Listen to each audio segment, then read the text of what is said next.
Me llamo Idris Ben Joseph. Tengo 29 años y nací entre los pasillos azules y las puertas de madera de la Medina de Fez, en Marruecos. Hijo de un maestro de fiqh, crecí con un destino marcado, ser guía religioso, quizá algún día dirigir oraciones frente a multitudes. Desde niño me llamaban la promesa de la familia. Yo podía recitar capítulos enteros sin mirar una sola línea, y la gente me ofrecía té de menta como si ya fuera un sabio. Por fuera sonreía, por dentro, una presión silenciosa me apretaba el pecho. No estoy aquí para discutir doctrinas ni para ganar un debate. Estoy aquí porque mi historia, por más incómoda que sea, puede darle esperanza a alguien. No busqué a Jesús, de hecho, me entrenaron para rebatirlo. Repetí muchas veces que el Injil estaba alterado, que su mensaje era débil. Repetí lo que me enseñaron. Pero la vida tiene una forma extraña de llevarte al borde del abismo para que veas con claridad. Todo cambió en una celda húmeda, donde el cemento olía a hierro y el eco de pasos se mezclaba con gritos lejanos. Entré ahí como un joven que se creía fuerte, pero me fui quebrando con cada noche. Una tarde, durante la limpieza del pasillo, encontré un librito escondido entre manuales viejos de gramática, un Nuevo Testamento en francés y español. Sentí rabia y curiosidad a la vez. Lo guardé bajo la ropa con la idea de desmontarlo, de exponer sus fallas. Quería proteger mi orgullo, mi historia, mi apellido. Esa noche lo abrí con manos temblorosas. No había amenazas en sus líneas, no había cadenas. Había una invitación: vengan a mí todos los que están cansados y cargados, y yo les daré descanso. La leí como quien escucha un susurro en un cuarto oscuro. Cerré los ojos y, por primera vez en mucho tiempo, me permití admitirlo, estaba cansado. Cansado de aparentar, de repetir discursos que ya no me hablaban, de vivir para el aplauso de otros. Seguí leyendo en secreto, con el corazón alerta. Las historias que yo quería ridiculizar empezaron a mirarme por dentro. Un maestro que tocaba a los intocables, que perdonaba a los que todos querían tirar al suelo, que no obligaba, invitaba. No escuché truenos. No vi luces. Vi una ternura difícil de combatir. Cuanto más intentaba refutar, más se caían mis murallas. Comprendí que no estaba frente a una disputa académica, sino frente a una persona que me conocía por nombre. Si estás oyendo esto desde un lugar seguro, tal vez suene sencillo. En mi mundo no lo era. Aceptar una verdad distinta podía costarme la familia, el honor, incluso la vida. Y aún así, en esa esquina fría de la prisión, supe que no podía seguir huyendo. Me llamo Idris Ben Joseph, hijo de Fez, formado para el púlpito, y esa noche, sin ruido y sin aplausos, una voz mansa empezó a guiarme hacia la libertad. Mis primeros recuerdos están llenos de sonidos. El canto del Adán que rebotaba entre los minaretes de Fez al amanecer, la voz profunda de mi padre recitando hadices, y el crujido de las páginas del Corán que yo aprendía de memoria mientras mis amigos jugaban en las callejuelas de la Medina. Desde muy pequeño entendí que mi vida no era mía. Yo pertenecía a una tradición, a un linaje de maestros religiosos que mi familia consideraba un honor y un deber. Mi padre, Hicham Ben Joseph, era respetado como profesor de fiqh. Los vecinos lo consultaban sobre disputas familiares, contratos de negocios o reglas de oración. A sus ojos, mi destino estaba escrito, debía superarlo, convertirme en el orgullo espiritual de los Ben Joseph.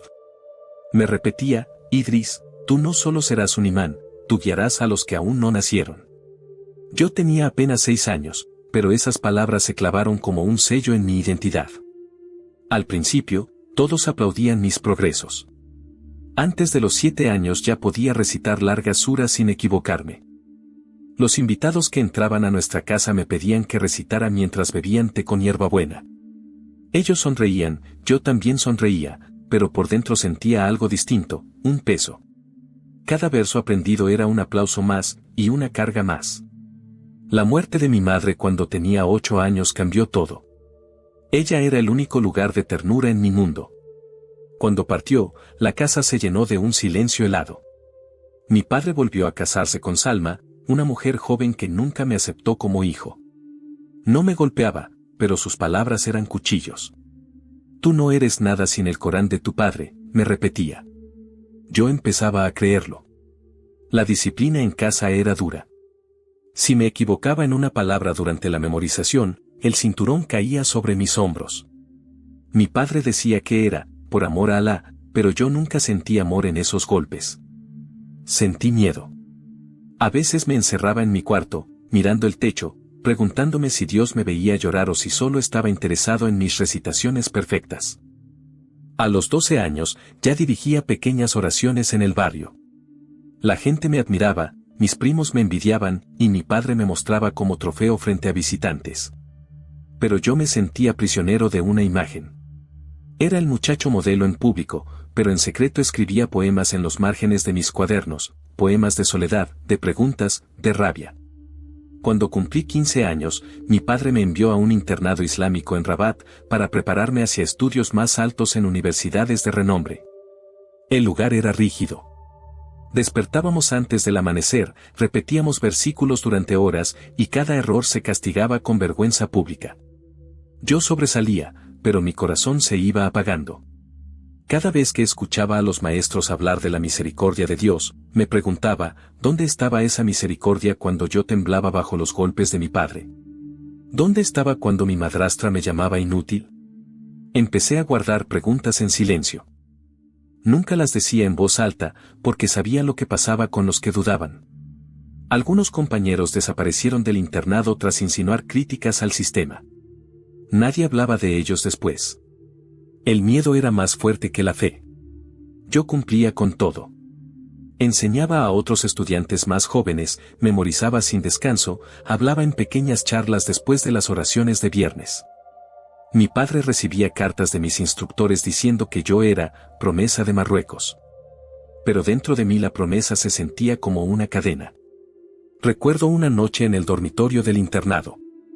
Todos dormían, y yo, mirando por la ventana hacia el cielo de Rabat, me atreví a susurrar, Alá, ¿dónde estás? ¿Por qué solo siento miedo? No escuché respuesta, solo el eco de mis pensamientos. Y por primera vez, la idea más peligrosa entró en mi mente, ¿y si todo esto no era la verdad? Guardé ese pensamiento como quien esconde fuego bajo la ropa. Sabía que si alguien lo veía, me quemaría vivo. Desde ese día, aprendí a sonreír en público y a llorar en secreto. La gente veía a un joven destinado a ser imán. Yo veía a un muchacho atrapado en un papel que nunca había elegido. La presión aumentaba con cada año. Cuando regresaba a Fez durante las vacaciones, los vecinos se acercaban a felicitar a mi padre, tu hijo será un gran sabio. Mi madrastra se vestía de orgullo frente a otros, pero cuando la casa quedaba vacía, me lanzaba miradas frías y palabras que perforaban, eres una sombra, Idris. Si fallas, arruinarás el nombre de todos. Yo tenía apenas 16 años, pero ya me sentía como un hombre viejo, cansado de vivir para los ojos de los demás. Mientras más me elogiaban, más me quebraba. Empecé a revelarme en pequeñas cosas, en secreto. Escondía un cuaderno debajo del colchón, donde escribía frases que nunca podría pronunciar. Versos de rabia, de vacío, de un Dios que parecía lejano. También escuchaba música con unos audífonos viejos que un compañero me prestó, tapándolos con mi capucha para que nadie lo notara. No eran solo canciones, eran un respiro, una grieta en la cárcel invisible en la que vivía. Mi padre notó cambios. Una vez, al descubrir que había faltado a una oración comunitaria, me golpeó con tanta furia que quedé en cama 2 días. Me dijo, prefiero verte muerto que desviado. Esas palabras se quedaron grabadas como una maldición. Yo, que debía ser el orgullo de la familia, era visto como un posible traidor si mostraba la mínima debilidad. A los 17 años, ya podía predicar pequeños discursos en las mezquitas locales. La gente me escuchaba con respeto, mis palabras salían claras y seguras, pero dentro de mí había un eco hueco. ¿Cómo hablar de misericordia si nunca la había sentido? ¿Cómo hablar de un Dios compasivo si mi vida estaba llena de golpes y amenazas? Cada sermón era una máscara. Empecé a pasar más tiempo en las calles de Fez. Allí encontré a otros jóvenes que tampoco encajaban. Algunos habían sido expulsados de sus casas, otros eran huérfanos, otros simplemente estaban cansados de obedecer reglas que no entendían. Ellos no me pedían recitar nada. No me juzgaban por mis dudas. Compartíamos cigarrillos baratos, vasos de té en los cafés más ruidosos de la Medina y conversaciones sobre música o fútbol. Con ellos, por primera vez, me sentía libre, o al menos eso creía. La doble vida creció rápido. Durante el día, era el estudiante modelo, el hijo ejemplar. De noche, caminaba por callejones oscuros, probando cosas que jamás hubiera imaginado: alcohol, pastillas, peleas sin sentido. No lo hacía por diversión, lo hacía porque necesitaba soltar la rabia que llevaba dentro. Cada golpe que había recibido en casa se convertía en un golpe que yo lanzaba contra alguien en la calle. Un episodio marcó mi caída. Una noche, después de una discusión absurda con mi padre sobre mi pronunciación en un versículo, lancé mi Corán contra la pared. Él me golpeó con tal violencia que apenas podía caminar. Yo no lloré. Esa misma noche salí de casa con un grupo de amigos y terminé en una pelea en el zoco. Recuerdo la sangre, los gritos, la policía llegando, y yo siendo arrastrado como un criminal. La vergüenza para mi familia fue enorme. Mi padre intentó callar lo ocurrido, culpando a las malas influencias de Occidente, a la televisión, a Internet. Nunca miró su propio reflejo. Nunca reconoció que sus manos, las mismas que sostenían el Corán, eran las que habían dejado cicatrices en mi cuerpo y en mi alma. A los 18 años, fui enviado por un tiempo a una madrasa más estricta en Casablanca. Pensaban que así corregirían mi rebeldía. Lo que hicieron fue aumentar mi rabia. Allí vi a otros jóvenes castigados con humillaciones, tratados como soldados sin derecho a pensar. Yo aprendí a fingir aún más. En público, el alumno brillante. En privado, un muchacho que empezaba a odiar todo lo que representaba esa vida. Cuando volví a Fez, ya no era el mismo. Mi madrastra lo notó. Mis primos murmuraban que me había vuelto frío. Y tenían razón. Había dejado de temerle a los demás. Mi fe se había convertido en una máscara vacía. Mi vida parecía avanzar hacia la grandeza religiosa que todos soñaban, pero en realidad estaba cayendo en un abismo invisible. Yo ya no era el niño prodigio que recitaba con inocencia. Era un volcán a punto de explotar. Y aunque nadie lo sabía todavía, ese volcán terminaría por llevarme hasta una celda donde todo cambiaría. Cuando miro hacia atrás, me doy cuenta de que mi verdadero encarcelamiento comenzó mucho antes de las rejas. Era una prisión invisible, hecha de expectativas, reglas y silencios. En la Medina de Fez, cada rincón me recordaba a quien se suponía que debía ser. El muezín llamaba a la oración y yo sentía que la voz era una cadena que me arrastraba al mismo destino: ser imán, repetir discursos, cumplir rituales. Mi padre hablaba de honor y obediencia, mi madrastra, de vergüenza y fracaso. Y yo, atrapado en medio, ya no sabía si realmente creía en algo o si solo temía las consecuencias de no creer. La tradición era una sombra que no me soltaba. Todo estaba marcado: cómo debía vestir, cómo debía caminar, hasta cómo debía sonreír frente a los ancianos del barrio. Cualquier desviación era vista como traición. Recuerdo que una vez me sorprendieron escuchando música en secreto. Un compañero me denunció y el castigo fue público: me hicieron recitar durante horas, de pie, hasta que mi voz se quebró. Todos aplaudieron mi disciplina, pero nadie vio mis lágrimas interiores. Yo cargaba preguntas que parecían peligrosas. ¿Por qué la misericordia de Dios sonaba siempre como amenaza? ¿Por qué el amor estaba ausente en casa, mientras afuera se hablaba tanto de compasión? Cuando trataba de buscar respuestas en mis maestros, solo recibía advertencias: no cuestiones lo que está escrito. Aprendí que dudar era pecado, y que el pecado no se perdonaba con ternura, sino con miedo. El conflicto se hizo más fuerte cuando empecé a ver la contradicción entre la vida religiosa pública y la realidad oculta. En las mezquitas, muchos hablaban de humildad, pero en casa trataban con desprecio a sus esposas o hijos. En el internado, se repetía la palabra paz, pero los castigos eran brutales. La religión que debía ser refugio me parecía cada vez más un escenario donde todos actuaban papeles ensayados. Por fuera, yo seguía el guión. Recitaba el Corán con voz firme, enseñaba a otros jóvenes, respondía preguntas de vecinos como si tuviera todas las certezas. Pero en las noches, en mi cuarto, sentía un vacío enorme. Era como si llevara una máscara que ya se había pegado a mi piel y no podía quitarme. Intenté refugiarme en la escritura. Llenaba cuadernos con pensamientos que jamás podía mostrar, palabras de enojo, poemas de desesperanza, confesiones que hubieran significado castigo o incluso expulsión si alguien las encontraba. Escribir era mi manera de respirar. En esos textos hablaba de un Dios que quizá existía, pero que no se parecía al que me describían. El peso de la tradición me sofocaba también en lo social. Cada viernes debía sentarme junto a mi padre en la primera fila de la mezquita, como ejemplo. Todos me miraban como si fuera un futuro líder, y yo sonreía, aunque por dentro deseaba salir corriendo. Sentía que vivía para los ojos de los demás, nunca para mi propio corazón. A veces pensaba en mi madre, en su voz suave cuando me arropaba de niño. Ella me hablaba de un Dios cercano, aunque siempre dentro del Islam. Pero al menos había ternura en sus palabras. Con su ausencia, lo único que quedó fue un sistema rígido donde yo era más símbolo que persona. Llegué a preguntarme si Dios realmente me veía o solo veía mis méritos. Cada vez que cometía un error y recibía un golpe, me repetían que era por disciplina, por amor divino. Pero yo solo sentía rabia. ¿De qué servía memorizar miles de versículos si mi alma estaba llena de miedo? Ese conflicto interno empezó a transformarse en rabia externa. Ya no me conformaba con escribir o callar. Empecé a desafiar en silencio. A veces fingía estar en oración cuando en realidad solo pensaba en escapar. Otras veces, en medio de un sermón, mi mente se llenaba de dudas que jamás podía pronunciar. Era como llevar un fuego escondido bajo la ropa, si alguien lo veía, me quemaría vivo, pero si lo guardaba, me consumía lentamente.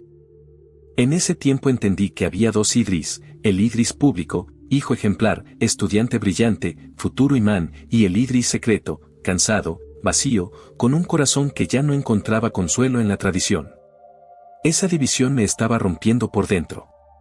Y sabía que tarde o temprano, una de esas versiones de mí mismo tendría que morir. Con el tiempo, esa lucha interior comenzó a reflejarse en mi comportamiento. Ya no podía ocultar del todo la contradicción entre lo que hacía en público y lo que sentía en silencio.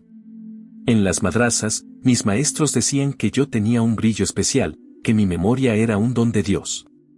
Pero dentro de mí no había brillo, había oscuridad. Cada recitación perfecta era como un muro más que me aislaba de mi propio corazón. Empecé a revelarme de maneras pequeñas, casi invisibles. A veces fingía estar enfermo para no asistir a la oración en comunidad. Otras veces, me quedaba despierto hasta tarde escribiendo en mi cuaderno en lugar de repasar suras. Era un riesgo enorme, porque si alguien me sorprendía, habría consecuencias. Pero ya no podía contener esa necesidad de liberar mis pensamientos. Mis escritos se volvieron más audaces. Preguntaba en mis hojas lo que nunca podía pronunciar: ¿por qué si Dios es misericordioso me siento siempre bajo amenaza? ¿Por qué el amor parece prohibido en nombre de la pureza? ¿Por qué se castiga más la duda que la injusticia? Yo no sabía si esas preguntas venían de mí o de algún lugar más profundo, pero me perseguían. En las calles de Fez, mientras caminaba entre zocos llenos de especias y telas de colores, veía a la gente sonreír y negociar. Y me preguntaba, ¿será que ellos también cargan máscaras como yo? ¿O será que soy el único que se siente vacío? Esa duda me hacía sentir aún más solo. La presión familiar empeoraba. Mi padre me observaba como un vigilante. Cualquier gesto de debilidad era interpretado como traición. Una vez me encontró dormido sin haber terminado mis repeticiones y me despertó a gritos: ¿quieres que tu apellido sea motivo de burla? Yo no respondí, pero en mi interior algo se rompió. Ya no temía tanto su furia como antes. Empecé a sentir desprecio por sus palabras, como si ya no tuvieran poder sobre mí. Mi madrastra, por su parte, disfrutaba humillarme con frases envenenadas. Un día mostrarás tu verdadero rostro y todos verán que no eres más que un fraude, me dijo en una ocasión. Lo curioso es que en parte tenía razón, yo ya no creía en el papel que interpretaba, pero tampoco tenía el valor de quitarme la máscara. A los 19 años, mi doble vida estaba más marcada. En público, seguía siendo el estudiante ejemplar. En privado, buscaba compañías que no me juzgaran. Pasaba tardes enteras en cafés oscuros, escuchando historias de jóvenes que habían sido expulsados de sus hogares. Ellos me hablaban sin recelo, compartían sus dolores, sus fracasos. Yo envidiaba esa sinceridad. Con ellos podía reír, aunque fuese por un instante, sin sentir que debía ser perfecto. Pero esa libertad tenía un precio. Poco a poco me dejé arrastrar a ambientes peligrosos, peleas callejeras, noches enteras vagando sin rumbo, discusiones que terminaban en golpes. No lo hacía por placer, sino por una rabia acumulada que necesitaba salir. Cada vez que alguien me provocaba, estallaba. Era como si todo el dolor guardado desde la infancia saliera en un instante. Hubo una noche que nunca olvidaré. Un joven me insultó en un callejón, algo insignificante, pero yo lo tomé como la gota que colmó el vaso. Lo empujé contra la pared y lo golpeé hasta verlo sangrar. Cuando lo solté, sentí un vacío profundo. No satisfacción, no orgullo. Solo vacío. Me miré las manos manchadas y comprendí que me estaba convirtiendo en lo mismo que había odiado, un hombre que usaba la fuerza para imponer silencio. Esa fue la primera vez que pensé seriamente en escapar de todo. No solo de la tradición, sino de mi propia vida. Me preguntaba si había sentido verdadero amor alguna vez. No el amor romántico, no la aprobación social, sino un amor que aceptara mi fragilidad. Nunca lo encontré en mi hogar, nunca en las aulas, nunca en las mezquitas. Todo se reducía a exigencias. El conflicto interno se había transformado en un dilema existencial. No quería seguir en la tradición que me oprimía, pero tampoco sabía que otra opción existía. Tenía miedo de dejar el camino marcado, porque eso significaba perder familia, honra y seguridad. Y al mismo tiempo, tenía miedo de seguir, porque cada día sentía que perdía más de mí mismo. Así llegué a un punto donde ya no era capaz de distinguir quién era realmente. ¿El hijo disciplinado que recitaba frente a multitudes? ¿O el muchacho furioso que escribía poemas de rabia en secreto? Yo mismo ya no lo sabía. Lo único claro era que esa guerra interior no podía continuar para siempre. Tarde o temprano, algo tendría que romperse, y cuando se rompiera, todo cambiaría. El día que todo cambió no comenzó de manera extraordinaria. Era una tarde común en Fez, con el bullicio del zoco, el olor a especias flotando en el aire y los vendedores llamando a los transeúntes con voces fuertes. Yo caminaba sin rumbo, cargando la rabia habitual que me acompañaba desde hacía años. A simple vista parecía un joven más, pero por dentro llevaba un volcán a punto de estallar. Me crucé con un grupo de muchachos en un callejón angosto. Uno de ellos, apenas mayor que yo, tropezó conmigo y no se disculpó. Su gesto arrogante encendió algo en mí. No era solo él, en su rostro vi la sombra de todos los que me habían humillado, de mi padre, de mi madrastra, de cada maestro que me había golpeado por un error. Antes de darme cuenta, lo empujé contra la pared y lo golpeé una y otra vez. La multitud se reunió. Escuché gritos, pasos apresurados, y finalmente la sirena de la policía. Cuando sentí las esposas en mis muñecas, el volcán dentro de mí se apagó en un silencio helado. No era la primera vez que me metía en peleas, pero esta vez había ido demasiado lejos. El muchacho terminó en el hospital con heridas graves. Yo terminé en la parte trasera de un vehículo policial, mirando por la ventana las luces de mi ciudad desdibujarse. Esa noche me llevaron a una comisaría y luego a una cárcel preventiva. El olor a humedad y hierro me golpeó de inmediato. Los pasillos eran oscuros, llenos de voces mezcladas, insultos, lamentos, órdenes de los guardias. Me asignaron una celda con otros hombres, algunos mayores, otros tan jóvenes como yo. Me senté en una esquina, con la cabeza baja, y por primera vez en mucho tiempo, me sentí completamente vacío. Intenté convencerme de que todo era una prueba, que Alá aún tenía un propósito para mí. Me aferré a la rutina de las oraciones, recité de memoria las suras que tantas veces había repetido, incluso dirigía a otros presos en plegarias. Ellos me llamaban el Hafid, el memorizador. Algunos me miraban con respeto. Por fuera, parecía un líder. Por dentro, la duda crecía como una grieta imposible de ocultar.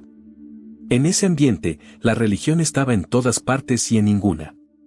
Los presos repetían versos durante el día, pero en la noche discutían planes de venganza, estafas, incluso asesinatos. Vi a hombres alzar las manos en oración y, minutos después, pelear por un pedazo de pan. Esa contradicción me golpeó con más fuerza que cualquier cinturón de mi padre. Me preguntaba, ¿y si todo esto no es real? ¿Y si el miedo es el único motor que sostiene esta fe? Las visitas familiares fueron una daga más en mi herida.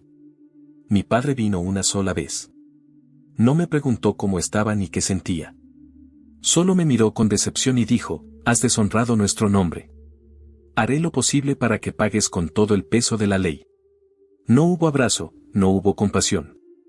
En sus ojos yo ya no era hijo, era una vergüenza. Esa noche no dormí. Me quedé mirando el techo de la celda, con las palabras de mi padre repitiéndose como eco. Si ni siquiera él me reconocía, ¿quién era yo entonces? Sentí que mi vida estaba acabada, que ya no había salida. Fue entonces cuando ocurrió lo inesperado. Durante una limpieza en el pasillo, vi un estante polvoriento lleno de libros donados. La mayoría eran manuales viejos en árabe, textos de gramática o comentarios religiosos. Pero entre ellos, escondido como si no quisiera ser visto, encontré un libro diferente, un Nuevo Testamento en francés y español. Mis manos se congelaron. En Marruecos, ese libro era casi un objeto prohibido. Miré alrededor, esperando que alguien gritara o que un guardia me lo arrebatara. Nadie se dio cuenta. Lo escondí bajo mi túnica y regresé a mi celda con el corazón latiendo a toda velocidad. No lo guardé por fe, ni por interés verdadero. Lo guardé porque quería destruirlo.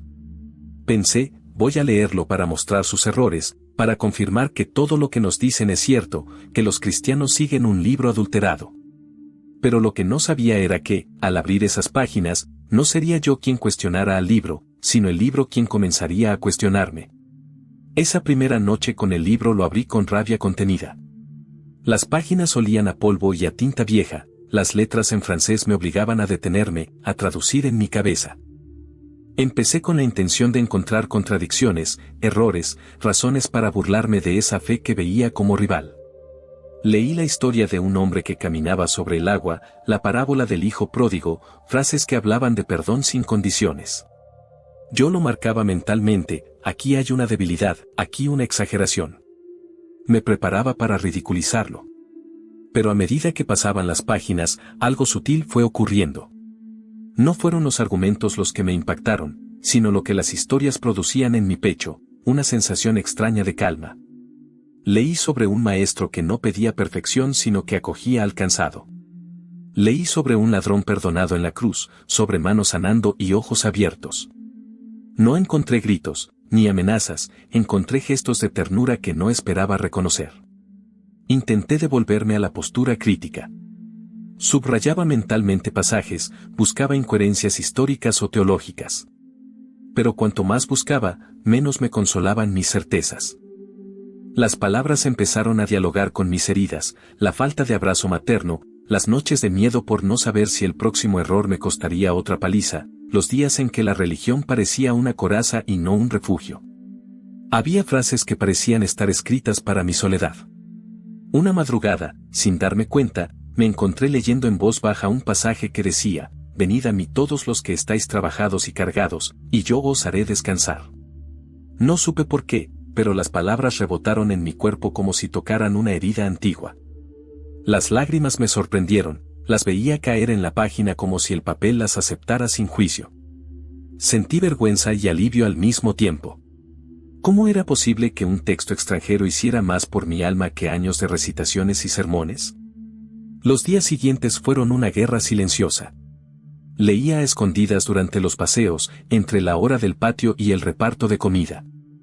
Cada versículo era una pequeña batalla. Por un lado, la enseñanza que me formó, que me decía que leer eso era traición, por otro, la sensación creciente de que algo verdadero me hablaba.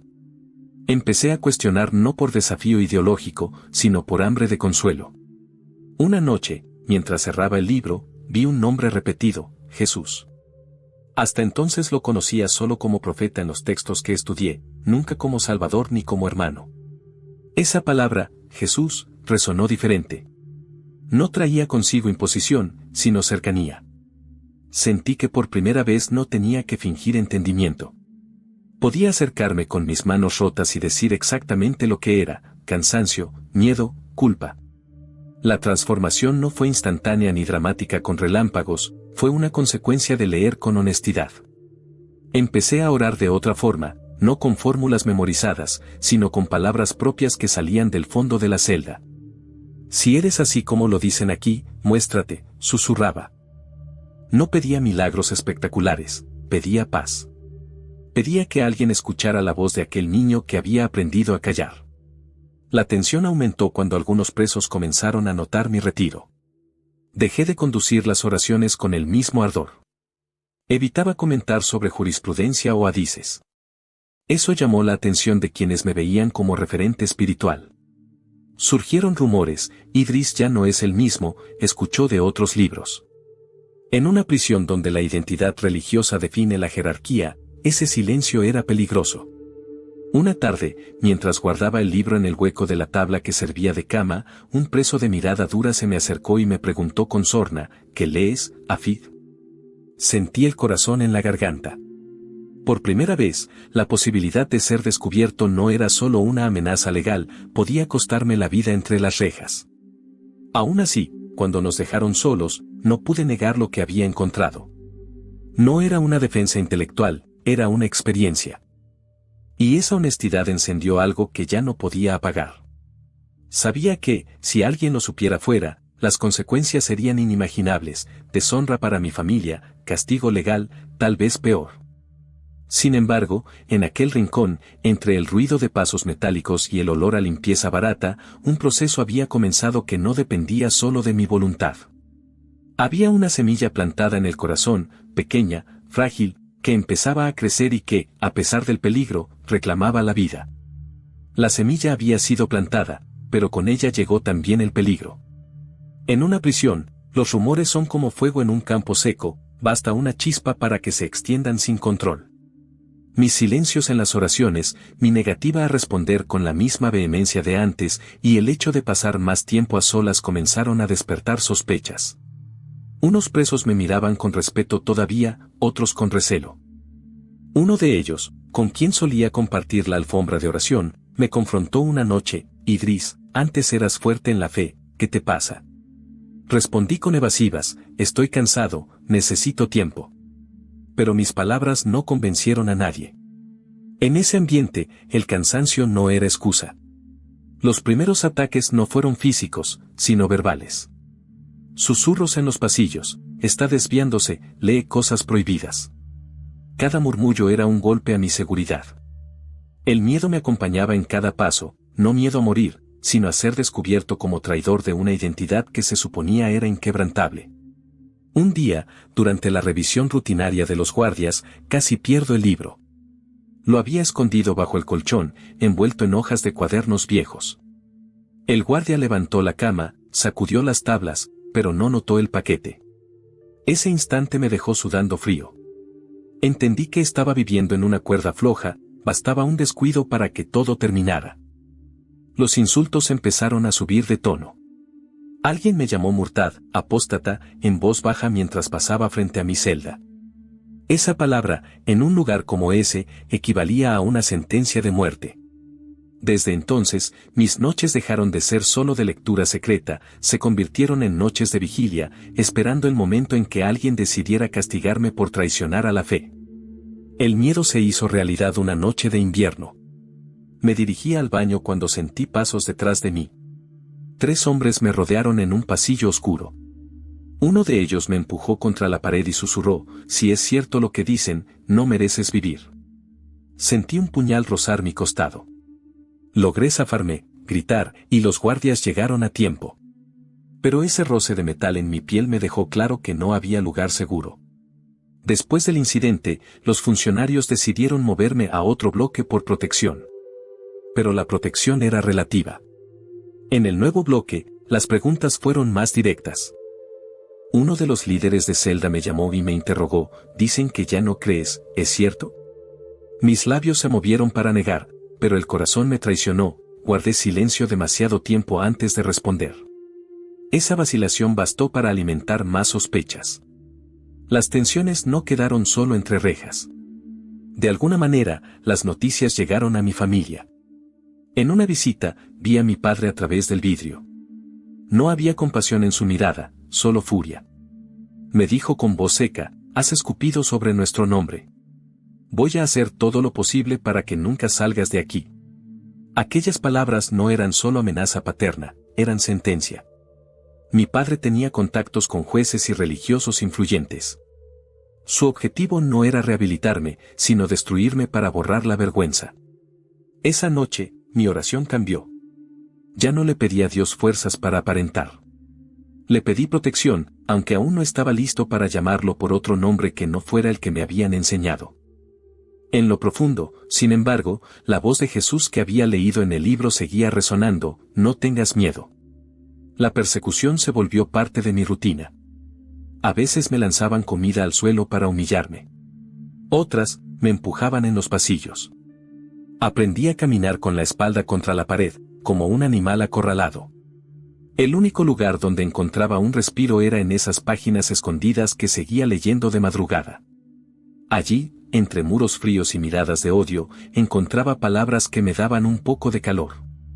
El contraste era brutal: afuera, insultos y amenazas; adentro, en el silencio de la celda, una voz suave que hablaba de perdón y esperanza.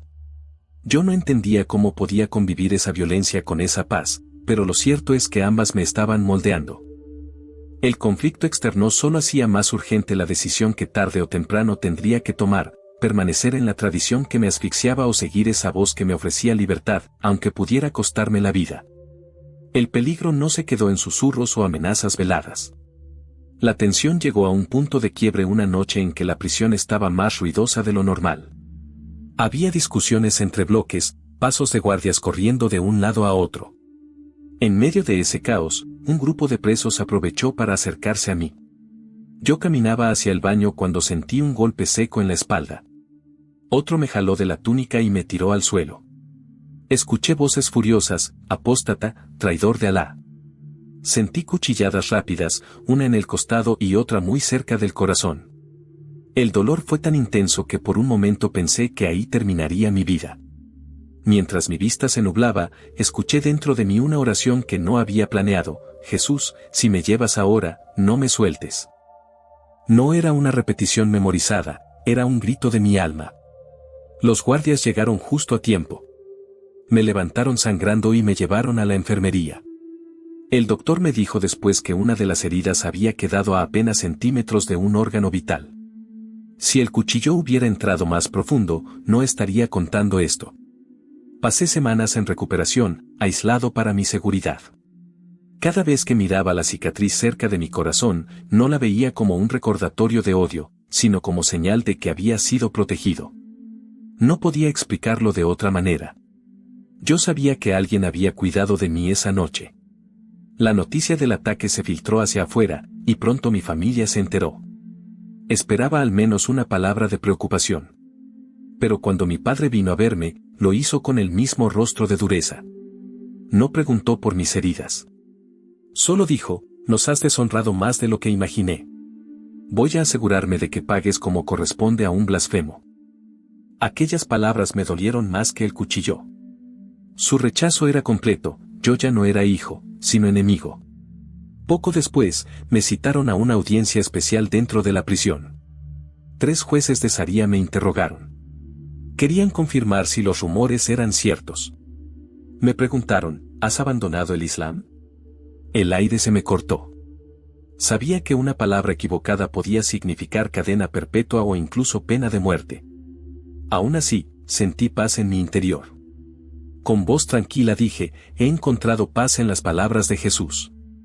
No he insultado al profeta, no he buscado violencia. Solo busco la verdad. Los jueces se miraron entre sí. Murmuraron en voz baja y me hicieron salir de la sala. Esperé lo peor. Pensé en la posibilidad de ser condenado como apóstata. Sin embargo, cuando me llamaron de regreso, uno de ellos anunció: no encontramos pruebas de blasfemia. Regresa a tu celda. Fue un milagro. En Marruecos, como en muchos países, lo común hubiera sido una sentencia severa.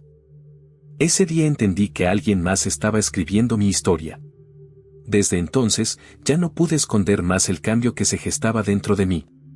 Empecé a leer el Nuevo Testamento sin miedo, incluso en presencia de otros.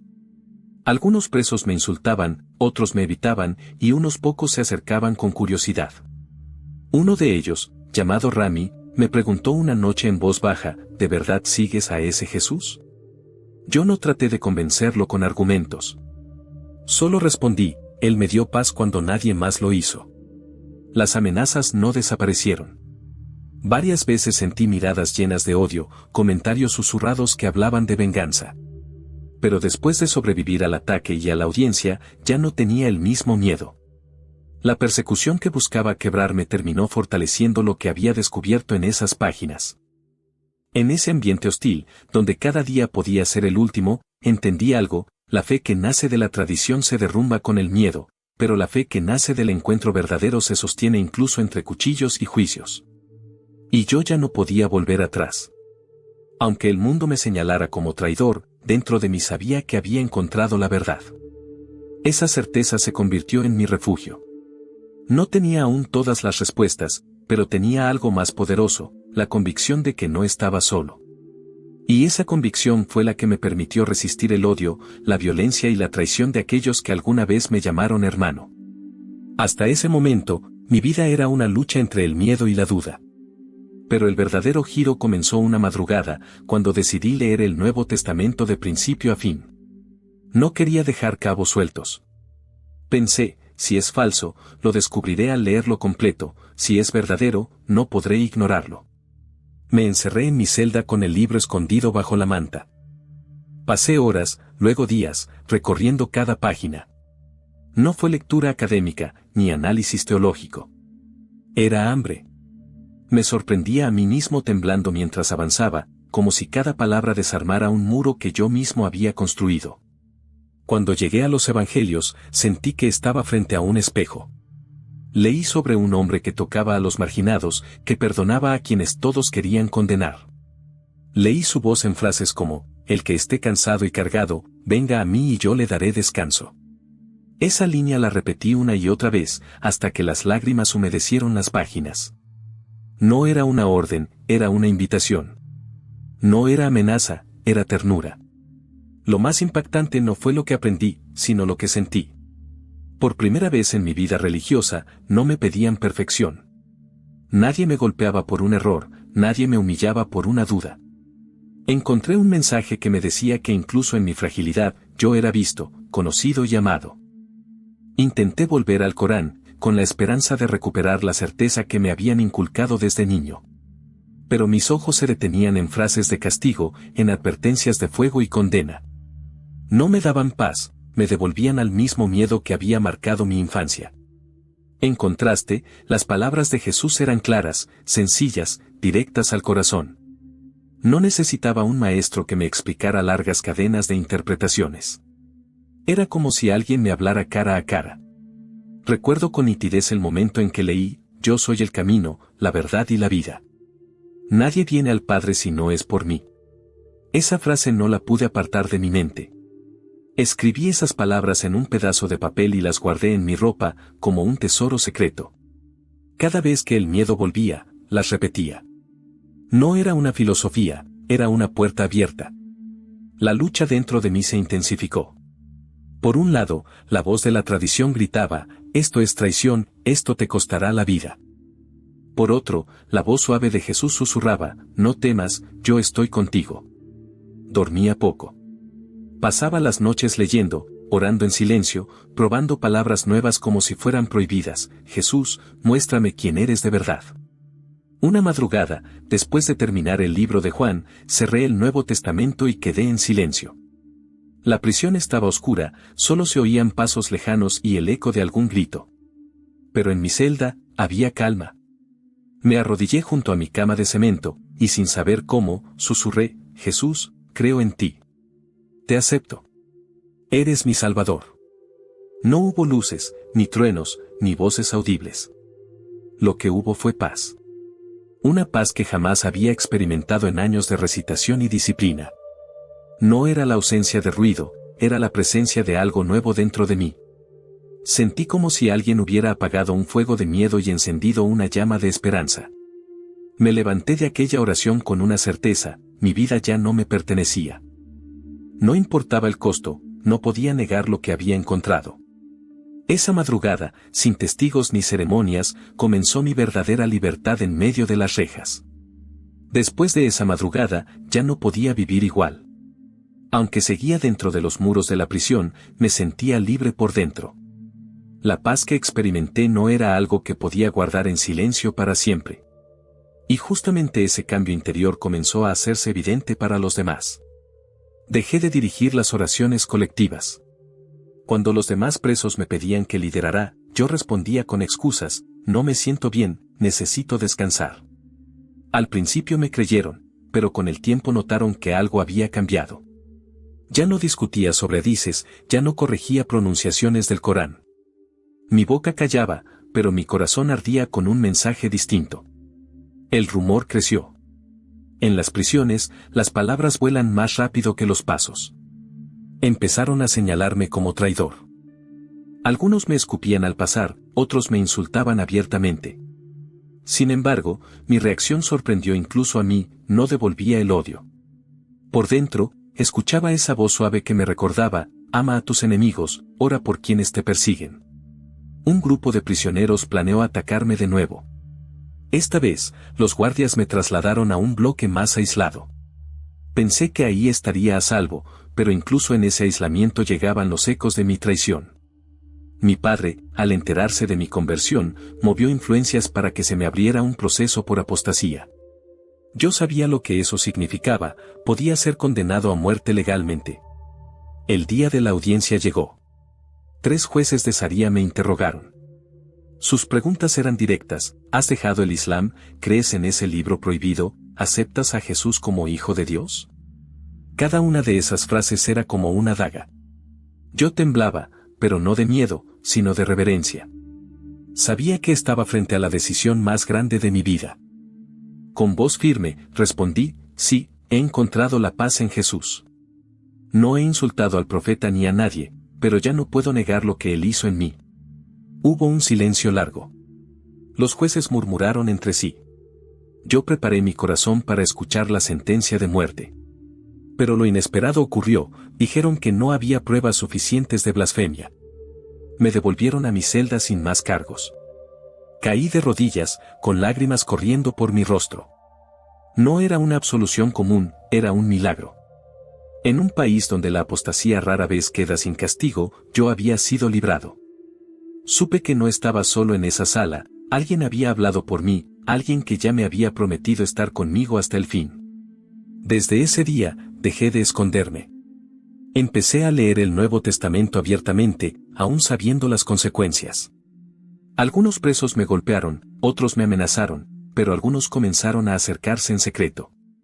Uno me dijo: Idris, yo también siento dudas, pero tengo miedo. Le respondí: el miedo es fuerte, pero el amor lo vence. No intentaba predicar con discursos largos, solo compartía lo que había experimentado: un amor que no dependía de mis méritos, sino de gracia. Con el tiempo, entendí que ese fue mi verdadero punto de viraje. Ya no era el joven que vivía dividido entre tradición y rebeldía. Ya no era el hijo que buscaba aprobación en su padre. Era un hombre nuevo, con una nueva identidad, aunque el mundo me señalara como apóstata. Cada cicatriz en mi cuerpo, cada insulto, cada noche de soledad se convirtió en testimonio de algo más grande que yo. Descubrí que la libertad no era salir de la cárcel, sino salir del miedo. Y yo ya no temía, porque había encontrado la verdad que me hacía libre. Ese fue el inicio de una nueva historia, no escrita con tinta de tradición ni con miedo de castigos, sino con la sangre de Cristo que me alcanzó incluso en la celda más oscura. Después de aquel viraje, mi vida dentro de la prisión nunca volvió a ser igual. No salí inmediatamente de las sombras, pero ya no estaba atado a ellas. Mi fe en Jesús había nacido en secreto, como una chispa débil, y sin embargo, se convirtió en una llama que empezó a iluminar incluso los rincones más oscuros de mi celda. Las primeras señales de esa transformación no fueron discursos ni gestos heroicos. Fueron cosas pequeñas: la forma en que respondía al odio, el modo en que trataba a quienes me despreciaban. Antes reaccionaba con rabia, ahora, por alguna razón que no podía explicar, sentía compasión. Me descubrí orando en silencio por mis agresores. Orar por alguien que me había escupido era lo más antinatural que había hecho en mi vida, pero al mismo tiempo, lo más verdadero. Los guardias comenzaron a notar la diferencia. Uno de ellos, acostumbrado a verme como el muchacho brillante del Corán, me preguntó un día, ¿por qué ya no discutes con nadie? Yo solo sonreí y respondí, encontré paz. Él no entendió, pero tampoco insistió. En mis adentros sabía que la paz no era mía, era un regalo que me habían dado en el lugar menos esperado. Algunos presos se mantuvieron hostiles, pero otros empezaron a acercarse en secreto. Uno de ellos, un joven llamado Yassin, se sentó a mi lado durante una tarde de silencio. Me dijo, he escuchado que ya no sigues como antes. Yo también tengo preguntas, pero temo que me maten si hablo. Lo miré a los ojos y le conté mi propia lucha. No le hablé de doctrina ni de reglas, solo del momento en que Jesús me dio descanso. Yassin lloró. Por primera vez, yo no era el alumno destacado ni el predicador obligado, sino un hermano compartiendo esperanza. La transformación también me afectó en mi interior. Durante años había cargado odio contra mi padre y mi madrastra. Recordaba cada golpe, cada humillación, cada palabra que me marcó. Pero mientras leía frases como, perdona como yo te perdoné, sentía que el peso de ese resentimiento se volvía insoportable.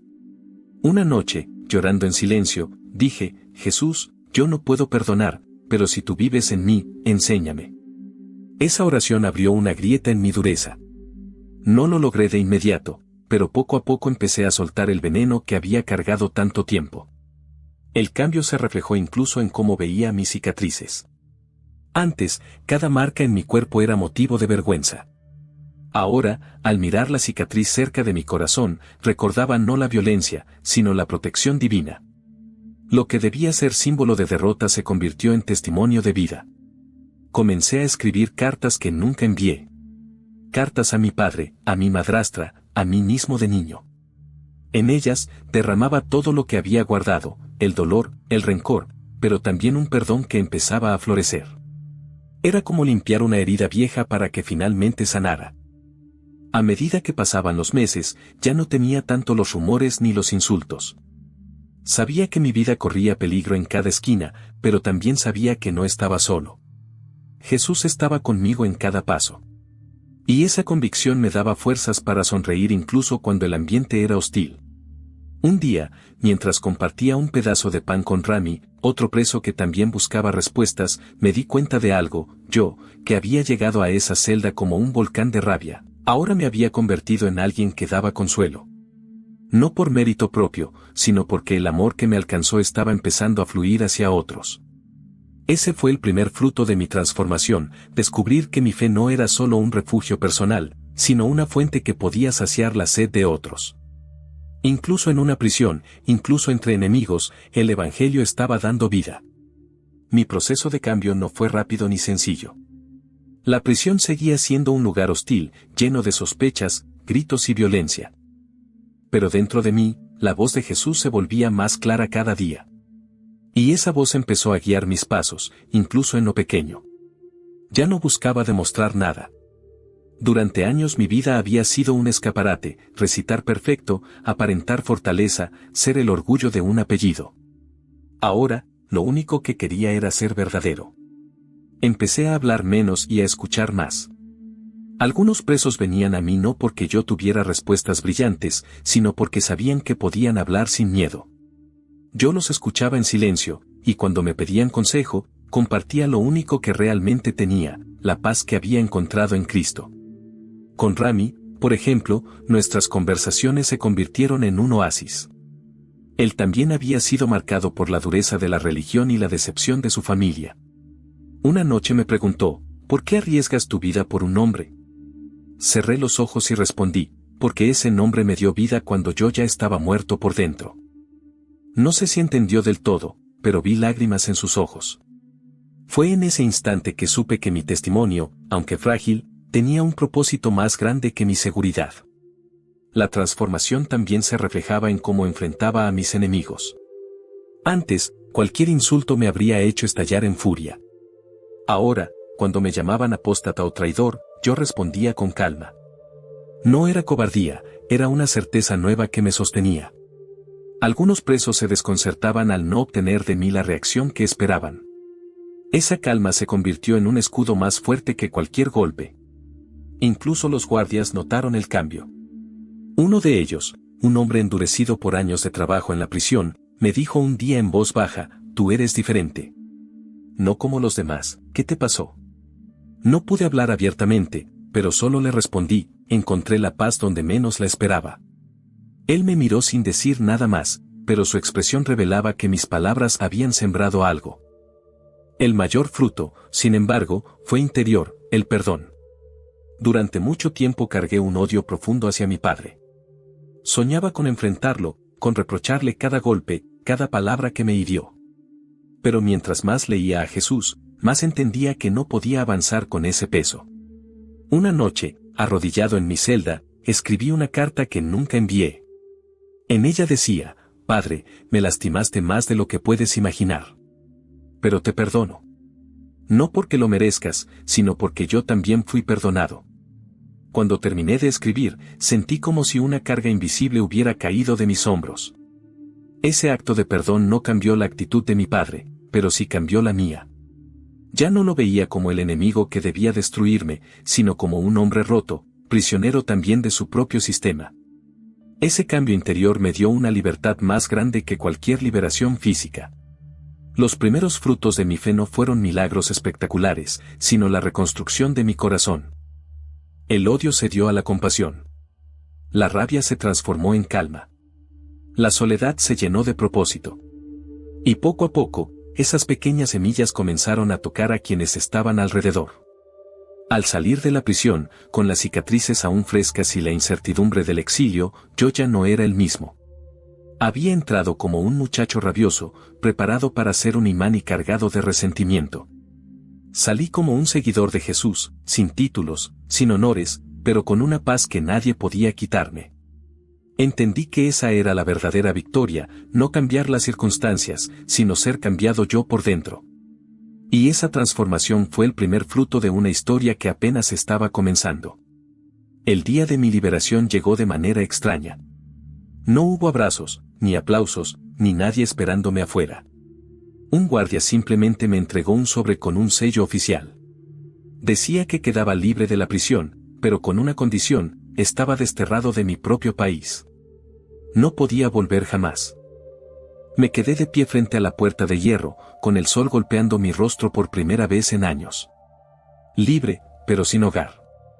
Exiliado, pero vivo.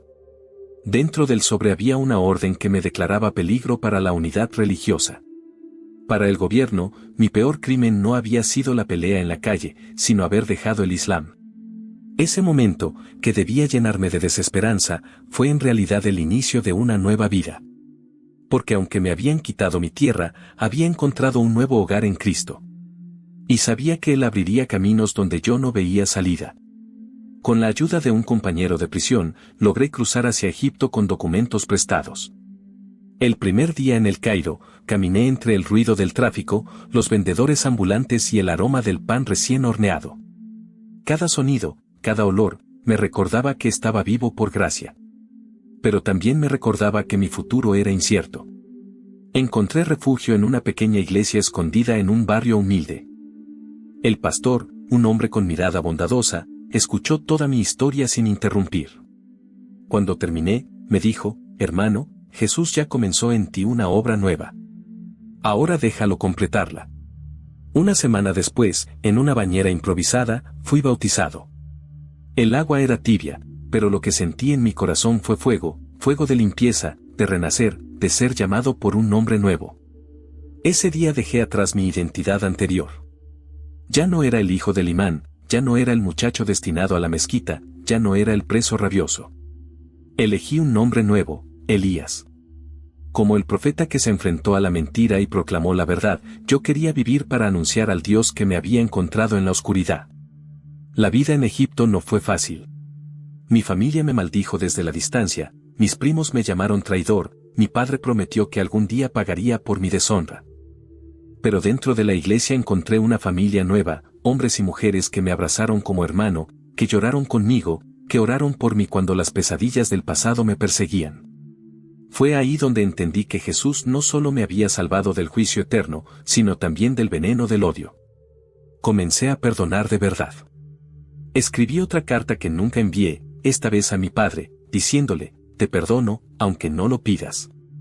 Oro para que un día conozcas al Jesús que me dio vida. Esa oración, más que para él, fue para mí.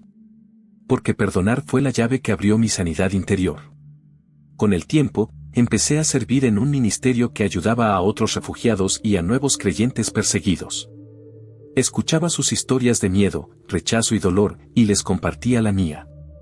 Les decía, yo también fui golpeado, yo también fui rechazado, yo también tuve miedo.